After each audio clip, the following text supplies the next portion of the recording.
विद्यार्थी मित्रों, हम लोग देख रहे हैं कंप्यूटर ग्राफिक्स में यूनिट नंबर 5, जहां पर पिछले वीडियो लेक्चर में हमने देखा था प्रोजेक्शन के बारे में, पैरेलल एंड पर्सपेक्टिव प्रोजेक्शन।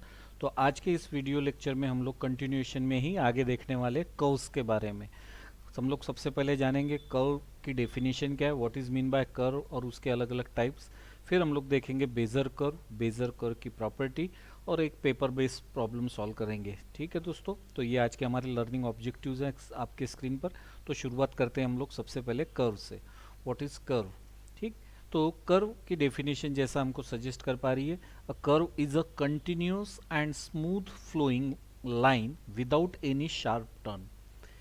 तो एनी ड्राइंग ऑन पेपर और रियल वर्ल्ड जो स्मूथ ड्राइंग है विदाउट एनी शार्प टर्म, उसको हम लोग बोलेंगे कर्व। जैसा कि आप लोग देख पा रहे हो आपके राइट हैंड साइड में स्क्रीन पर, यहाँ पर अलग अलग कर्व्स ड्रॉ किए हुए हैं, डिफरेंट टाइप्स ऑफ कर्व। जैसे circle is a word curve, क्योंकि एज पर डेफिनेशन ये एक स्मूथ लाइन है और इसमें कोई भी शार्प टर्न नहीं है, इसलिए हम लोग इसको बताएंगे curve. Circle is a word curve. दूसरा आप लोग यहाँ पर देख पा रहे हो फिगर में, it is one another curve, क्योंकि यहाँ पर फिर से एक स्मूथ लाइन ड्रॉ की है जिसमें किसी भी तरह का कोई शार्प टर्न नहीं है। तो it is one another curve as per the definition of curve. इसी तरह से यहाँ पे कुछ और भी कर्व्स, फ्री हैंड कर्व्स भी ड्रॉ किए हुए हैं। तो कर्व की डेफिनेशन एक बार फिर से देख लें। What is curve? Curve is a continuous and smooth flowing line without any sharp turn. ठीक, तो आगे, one way to recognise it is that it is bend. ठीक, तो जैसा कि यहाँ पे सेकंड प्रॉपर्टी इसकी बताई गई है, कर्व में क्या होते हैं आपके पास में कि उसके पास में बेंड्स होंगे कुछ एक पर्टिकुलर लोकेशन पे, एरिया पर या सेगमेंट पे। आपकी लाइन आगे फॉलो करते वक्त, स्मूथ लाइन आगे बढ़ते वक्त कहीं किसी एक पोर्शन पर बेंड होगी, तो वो भी क्या हुई, एक property of curve. And change is direction at least once. Drawing के बाद में जैसे भी आप देख रहे हो कि यहाँ से अगर आपने इसको ड्रॉ करने शुरू किया तो आपकी आगे में क्या होने वाली है, लाइन डायरेक्शन चेंज होने वाली है। यहाँ पे भी आपने जब ड्राइंग शुरू किया तो आपकी क्या होने वाली है, डायरेक्शन ऑफ ड्राइंग चेंज होने वाली है। तो इस तरह से दो प्रॉपर्टीज हैं कर्व की। तो जो भी इसकी ज्योमेट्रिकल डेफिनेशन है वो हमने देखा, curve is a continuous and smooth flowing line without any sharp term. और इसमें क्या होगा कि एक पर्टिकुलर सेगमेंट पे या इंटरवल पर आपको बेंड मिलेंगे और एटलीस्ट वन डायरेक्शन, किसी तो भी एक जगह उसकी डायरेक्शन चेंज होने वाली होगी, तो उसे हम लोग बोलेंगे कर्व। अब देखेंगे विद्यार्थी मित्रों कि कर्व का यूज क्या है। अब तक हमने लाइन देखे थे, पॉइंट्स देखा, हमने पॉलीगॉन देखा, आज हम लोग ग्राफिक्स में देख रहे हैं कर्व। तो कर्व का इस्तेमाल किस लिए होगा, जैसा कि आप अपने राइट हैंड साइड में देख सकते हो, इट इज़ वन मॉडल। यहाँ पे एक मॉडल तैयार किया, वायर फ्रेम डायग्राम तैयार की है, जिसमें हम लोगों ने कर्व्स का इस्तेमाल किया है। तो यहाँ पर देखेंगे कि जैसा कि curve line are use to create smooth surface in 3D modelling. तो जैसा यहाँ पे आप लोग देख पा रहे हो कि यहाँ पे कर्व का इस्तेमाल किस लिए हो रहा है, 3D मॉडलिंग के लिए एंड एनिमेशन। और कर्व की जो दो टाइप्स हैं हम लोग कंप्यूटर ग्राफिक्स में पढ़ने वाले, वो है Bezier's curve and B spline special line B spline curve. ठीक है, तो दो तरह के कर्व्स हम लोग यहाँ पे पढ़ने वाले हैं। सबसे पहले हमने देखा यूज क्या है, टू ड्रॉ 3D मॉडल और एनिमेशन, हम लोग कर्व का इस्तेमाल करेंगे। ठीक है, आगे देखेंगे curves are two types commonly used in computer graphics, bezier and b-spline. These curve are defined by set of control points. किसी भी कर्व को ड्रॉ करते वक्त, लाइन में, सर्कल में ये चीज़ हमने नहीं देखी थी, लेकिन अब यहाँ पे हम लोग देख रहे हैं कि to draw curve we required control points, set of control point that determine the shape of curve. तो कर्व के ड्राइंग में कुछ कंट्रोल्स, कंप्यूटर बेस्ड जब भी हम लोग कर्व डिज़ाइन करने वाले हैं तो इसका इस्तेमाल करते वक्त हम लोग कुछ कंट्रोल पॉइंट्स का इस्तेमाल करेंगे जो कर्व के शेप को डिफाइन करेंगे।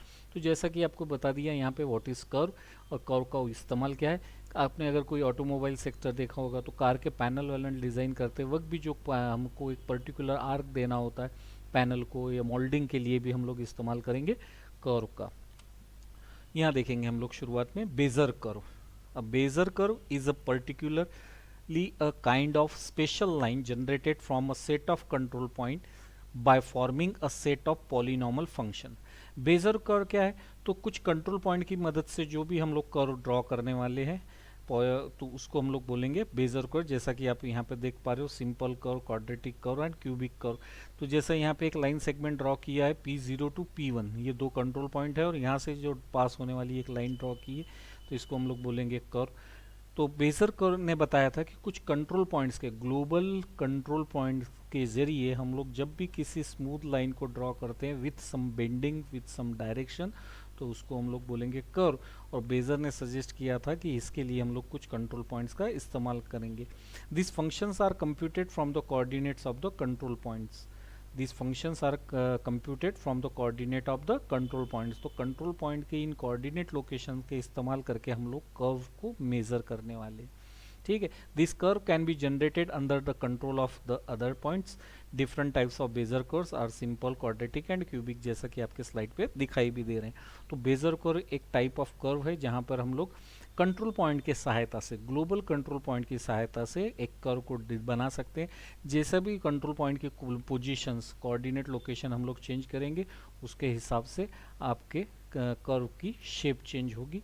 तो इस तरह से जो हम लोग कर्व बनाएंगे उसको बताया जाता है बेजर कर्व। आगे देखेंगे बेजर कर्व के बारे में। Bezier curve is a parametric curve defined by set of control point, mostly denoted by P0, P1 and up to Pn। तो इस तरह से कंट्रोल पॉइंट को स्पेसिफाई करते वक्त हम लोग जो कर्व डिजाइन करेंगे उसको हम लोग बोलते हैं बेजर कर्व। और बेजर कर्व ने बताया था कि कंट्रोल पॉइंट के हिसाब से हम लोग किसी कर्व को डिफाइन भी कर सकते हैं। वहाँ पर 2 पॉइंट्स आर एंड, जो प्रॉपर्टीज हैं कुछ बेजर कर्व की, उनमें से एक है 2 points are ends of the curve.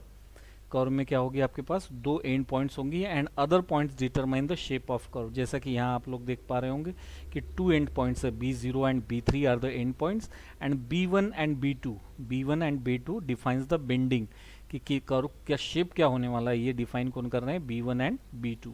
Then these are the control point, B0 to B3 are the control points. तो बेजर कर्व को हमने जान लिया। बेजर कर्व सजेस्ट करता है कि ग्लोबल कंट्रोल पॉइंट के जरिए और उनके लोकेशन के जरिए आप किसी कर्व की शेप को डिफाइन कर सकते हो। तो ये सबसे पहले बेजर ने मेंशन किया था, उस हिसाब से हम लोग कर्व जनरेट करते हैं। आगे देखेंगे कुछ प्रॉपर्टीज बेजर कर्व की क्या है। Are widely available to use CAD system in general graphics, ठीक है। तो यहाँ पे इस्तेमाल होता है बेजर कर्व का। The slope at the beginning of curve is along the line joining the first 2 control points. यहाँ पे देखा है जैसे आप लोगों ने फर्स्ट 2 कंट्रोल पॉइंट ज्वाइनिंग करने के लिए जो स्लोप होगा लाइन शुरुआत में कर्व का शेप स्लोप वहाँ पे आपका वही मिलेगा, ठीक है। Bezier curve always pass through the first and last point. जैसे कि यहाँ पे आप लोग दे पा रहे हो कि first control point B0 and last one is a P3। तो कर्व कहाँ से पास हो रहा है, from first control point two last control point, ठीक है। और बीच में B1 एंड B2 ये आपके डिसाइड कर रहे हैं how your curve is to be looked, यानी उसका शेप क्या होगा, ये वो दोनों डिफाइन कर रहे हैं। लेकिन कर्व कहाँ से पास हो रहा है, first control point and second control point. Next property है the curve lies entirely within the convex hull form by the 4 control point. तो ये जो रेक्टेंगल एरिया आपके कंट्रोल को ज्वाइन करते वक्त जो रेक्टेंगल एरिया बन रहा है, इसी को कहा जाता है कॉन्वेक्स हॉल। तो convex hall form by the 4 control points, it is one another property. तो अब तक हमने ये 3 प्रॉपर्टी देखी। कैड कैम के लिए इस्तेमाल होगा बेजर कर्व, जो भी स्लोप है फर्स्ट पॉइंट पे, कंट्रोल पॉइंट पे, ये डिफाइन करेगा। फिर बेजर कर्व के बारे में हमने लिखा था कि पहले और लास्ट कंट्रोल पॉइंट से हमेशा पास होगा। जो भी कॉन्वेक्स हॉल है वो फॉर्म होगा bye connecting 4 control points. Next चीज देखते हैं हम लोग, degree and order. The degree of polynomial defining the curve segment is 1 less than the number of defining the polygon।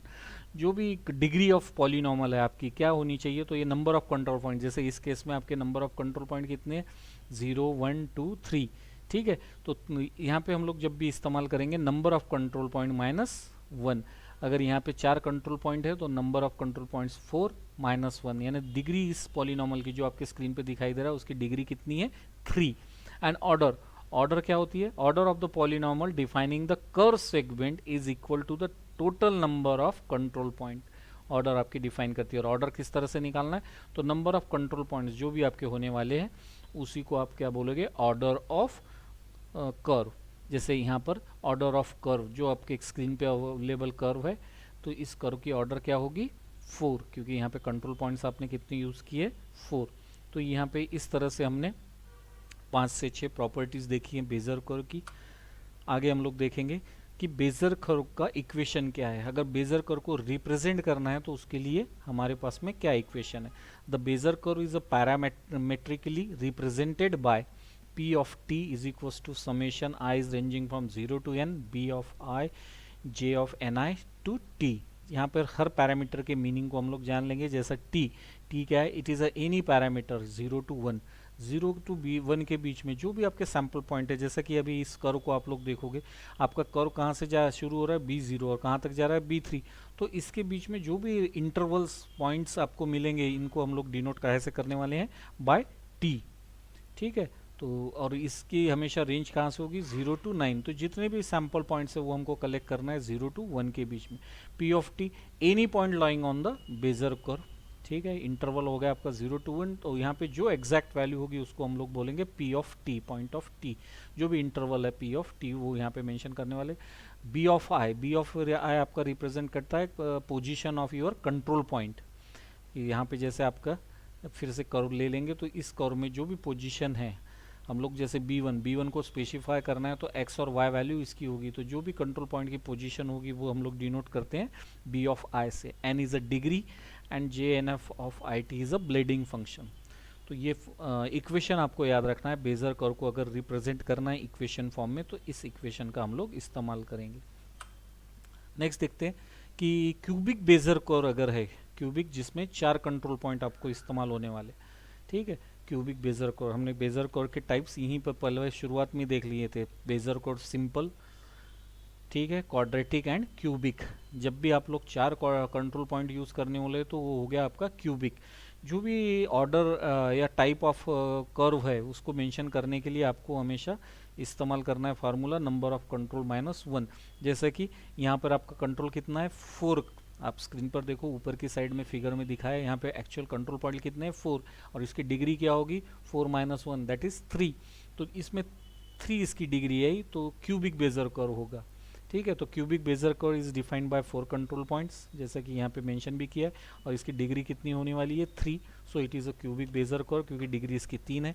और इसका जो पैरामेट्रिक इक्वेशन है बेजर कर्व का फॉर क्यूबिक बेजर कर्व वो आपकी स्क्रीन पर दिखा रहा है।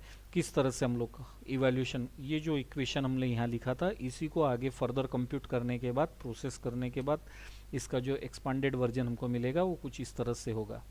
ठीक है, तो ये बेजर कर्व का क्यूबिक बेजर कर्व का आपका इक्वेशन है। वहाँ पर टी और B of I as it is है। T is a any parameter ranging from 0 to 1 and B of I is a control position. Control जो आपके कंट्रोल पॉइंट्स है उनकी जो भी पोजीशन होगी वो रिप्रेजेंट करेगा बी ऑफ आई। आगे हम लोग देखते हैं क्यूबिक बेजर कर्व पे एक छोटा सा प्रॉब्लम, हो सकता है आपको एग्जाम पॉइंट ऑफ व्यू ज़रूरी भी हो। तो यहाँ पे जैसा given a Bezier curve with 4 control points, तो इसका मतलब आपके पास में क्यूबिक बेजर कर्व है क्योंकि कंट्रोल पॉइंट कितने मेंशन किए, 4, तो इसकी डिग्री आएगी 3। और यहाँ पे बेजर कर्व के जो भी कंट्रोल पॉइंट्स है उनकी पोजीशन बताइए, जैसा B0 ऑन 1 0, B1 जो कंट्रोल पॉइंट है उसकी पोजीशन है 3,3, और इसी तरह से B3 की है 8,1। तो यहाँ पोजीशन दी है। Determine any 5 value. अब यहाँ पर आपको जो t की रेंज बताई है, t कितने चाहिए आपको, 5, laying on the curve. Also draw rough sketch of curve. ठीक है, तो इसको हम लोग सॉल्व करेंगे। तो सबसे पहले यहाँ पे आपको जो गिवन है वो लिख लेना है कि क्या दिया है, कंट्रोल पॉइंट कितने होने वाले हैं, 4। तो हमारा कर्व कौन सा होगा, cubic Bezier curve. Cubic Bezier curve का जो भी पैरामेट्रिक फॉर्म है वो हमने यहाँ पर लिखा है। क्यूबिक पैरामेट्रिक जो इक्वेशन है वो हमने यहाँ पे मेंशन किया है, पहला कंट्रोल पॉइंट के लिए, दूसरे और तीसरे के लिए। ठीक है, तो चारों कंट्रोल पॉइंट को हम लोग उसके क्यूफिशेंट के साथ में, उसके पैरामीटर के साथ में यहाँ पे लिखेंगे, और जो भी वैल्यूज़ है वो हम लोग मेंशन करेंगे। तो यहाँ पे जैसे आपके पहले वैल्यूज़ मेंशन की थी, ठीक है, तो यहाँ पे जैसा और भी मेंशन किया है कि आपका टी क्या होना चाहिए, टी की रेंज हमेशा होगी 0 to 1। कितनी होनी चाहिए, 5 वैल्यूज़ होनी चाहिए। तो हम लोग सबसे पहले टी कंप्यूट कर लेंगे 5 पॉइंट्स के लिए, टी की वैल्यूज़ क्या होगी। तो यहाँ पे हमने लिया 0, 0.2, 0.5, 7, 1। तो 0 to 1 के बीच में आपको 5 अलग अलग वैल्यूज़ लेना है। वो उनका इंटरवल इक्वल भी हो सकता है या इनइक्वल भी हो सकता है। तो आप यहाँ पे जैसे यहाँ पे आप लोग देखोगे 0.2 से इंक्रीमेंट है, फिर यहाँ 3 से, फिर 2 से, और फिर 3 से। तो इस तरह से कोई भी 5 इंटरवल आपको ले लेना है। हमने इक्वेशन लिखा है, ठीक है, और यहाँ पे टी की वैल्यू पुट किया। अब टी की वैल्यू पुट करने के बाद में नेक्स्ट स्लाइड में हम लोग देखेंगे कि हमको सॉल्व करना है। सबसे पहले क्या रहेगा, टी की वैल्यू 0। तो ये जो इक्वेशन हमने यहाँ पर में लिखा था, ठीक है। इसी इक्वेशन में अब हम लोग b और t की वैल्यू रखने के बाद में इसको आगे सॉल्व करने वाले हैं। तो b ऑफ 0 यहाँ पे मेंशन किया है, ठीक है, b ऑफ 1, b ऑफ 2 और इनको मेंशन करके जो भी हमारी 1 2 3 इन पोजीशन को यानी चारों कंट्रोल पॉइंट को और t की वैल्यू को पुट करके हमारा जो इक्वेशन आया वो इस तरह से। तो पहले पॉइंट का जो भी है वो क्या होगा, पोजीशन 1,0। इसी तरह से फॉर 0.2 हमने एक एज्यूम किया था कि नेक्स्ट पॉइंट क्या होगा, इंटरवल कहाँ पे होगा उसका 0.2 पे। तो t की वैल्यू 0 ऑफ 2 रखना है और जो भी पोजीशन है कंट्रोल पॉइंट की मेंशन की हुई गिवन उनके साथ में आपको मल्टीप्लाइड करना है। तो 0.2 ये जो पॉइंट है इसकी जो लोकेशन होगी ऑन कर्व वो कहाँ पर होगी, 2.34 एंड 1.448, ठीक है। तो आपको पता तो है कि यहाँ पे क्या है, एग्जैक्ट फ्रैक्शनल वैल्यू तो निकलेगी नहीं, तो हम लोग राउंड अप कर लेंगे 3 और 2 में। तो इसी तरह से आपको t की वैल्यू रखते हुए जाना है इस इक्वेशन में, जो इक्वेशन आपके सामने दिखाई दे रहा है। हर बार कंट्रोल पॉइंट तो वही होंगे, कंट्रोल पॉइंट जो आपको यहाँ पे दिए हुए हैं, सिर्फ हर बार 5 बार आपको t की अलग अलग वैल्यूज 0 2 5 7 और 1 ये चेंज करते जाना है और प्रॉब्लम को सॉल्व करते जाना, ठीक है। तो इसको सॉल्व करने के बाद में जो फाइनली कर्व होगा ये आपके सामने, तो कर्व को जब ड्रॉ करेंगे, रफली ड्रॉ करने के बाद में कर्व किस तरह से, तो यहाँ पे ये कर्व आपका ड्रॉ हुआ है और ये जो डार्क रेड पॉइंट्स है ये आपके सैम्पलिंग पॉइंट्स है, ये कर्व पे के पॉइंट्स है, इंटरवल्स है जहाँ से कर्व आपका पास होने वाला है, वो हमने कंप्यूट किया। तो विद्यार्थी मित्रों यहाँ पे हमने जान लिया कर्व क्या होता है। आज की इस वीडियो में हमने देखा curve, what is curve. Curve is a smooth continuous line without any sharp turn, और उसकी दो प्रॉपर्टी होती है, that had its bend and change at least once, direction में उसकी चेंज होगी और उसमें कुछ बेंडिंग्स लोकेशंस होंगे। तो इसको हम लोग बताएंगे कर्व। कर्व का इस्तेमाल होता है 3D मॉडलिंग में या फिर एनिमेशन में। हमने टाइप्स देखे, बेजर कर्व और बी स्प्लेन कर्व, ऐसे दो टाइप्स हैं।